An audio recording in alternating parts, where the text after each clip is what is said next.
smijeh, pola zdravlja, a ja kažem da je 100% zdravlja. Onda se djeca osjećaju sretnije i zaborave na svoje bolesti. Teške riječi za tako mladu djevojku. Ona je samo jedna od djece oboljele od malignih bolesti koje su se liječila u klinici za dječje bolesti u Zagrebu i koje su nakon liječenja došla u prazne prostorije rehabilitacijskog centra udruge Ljubav na djelu. Praznog donedavno, dok se udruzi RTL pomaže djeci niste priključili vi. Danas su ove prostorije namještene i opremljene didaktičkim i terapijskim pomagalima. Anabela je prije 2,5 godine završila onkološko liječenje, ali i dalje dolazi pozdraviti svoje prijatelje s kojima je provela najteži period života. Ovaj prostor ovdje gdje se djeca maknu iz tog bolničkog okruženja drugčije dožive.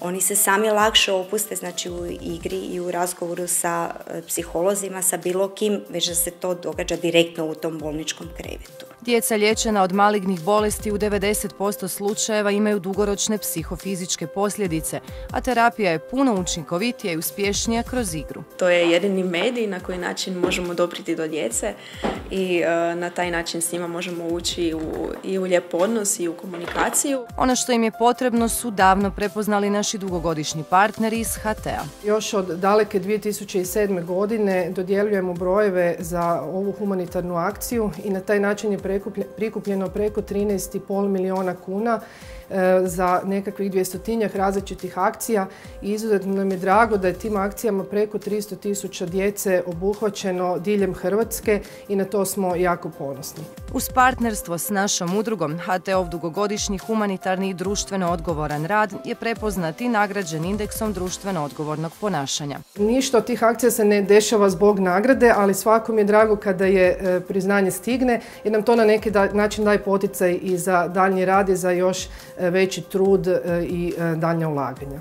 Osim toga, želja nam je djelovati u zajednici na način da proširimo mogućnost dostupa informacijama, da svim ljudima budu informacije dostupne i da širimo u stvari društvo znanja.